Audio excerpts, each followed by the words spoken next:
Some of the best people I've ever known are in Alcoholics Anonymous. Then there are the overeaters, nail-biters, substance abusers, gamblers, and shopaholics. But, you know, they're probably some of the most interesting, exciting, and compassionate folks you'd ever want to meet. People who are into excesses are fun to be with. Their daily existence is larger than life. It's when that life becomes overextended and the boundaries are pushed too hard that the edges bulge, burst, and fizzle to a gooey mess. When the day-to-day travails become overdone and the song of life becomes an opera of Wagnerian proportions, then attention must be paid, and sometimes professionals are brought in for interventions. Spouses walk out, bosses axe jobs. The roller coaster ride screeches to a halt, jolting everyone on the train of fun and fantasy. How fun is this ride? Expensive dinners for two, dinner parties for too many. Those are part of the whipped cream dream of spendaholics and compulsive eaters. They're my favorites. I dined with one for a year-long relationship.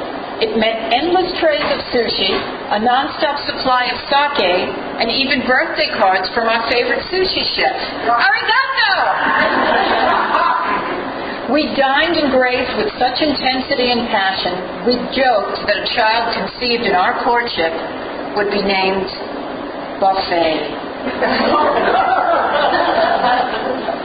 Another lifeaholic would pick me up in a chauffeured car and we'd glide to and graze at the best restaurants in town. Because he tipped 40% everywhere we went, he was greeted by the entire staff like a favorite son returning home from war. He'd order endless platters of everything, sometimes an entire side of the menu. He wanted to taste and experience it all. Food was larger than life. At 360 pounds, so was he. Food was more important than romance. He'd often squash an amorous moment stating, "Not now, we have dinner reservations." Our time together was a joyous jackpot, a three-ring circus of overeating, overshopping, and general excesses paid for with $100 bills. How fortunate was filmmaker Henry Jaglom to lunch on a regular basis the last few years in the life of Orson Welles. A known wine connoisseur, gourmand, and raconteur, how I wish I'd dined with Welles. Imagine a dinner party where all the guests are people like Orson Welles, Bob Fosse, Judy Garland, Vincent van Gogh, Mama Cass Elliot, Albert Einstein, and Zelda Fitzgerald. Now that's an evening I know I thoroughly enjoyed. Genius, insanity, and obsession go together like bacon, lettuce, and tomato. And they're never dull if you have really great bread or toast.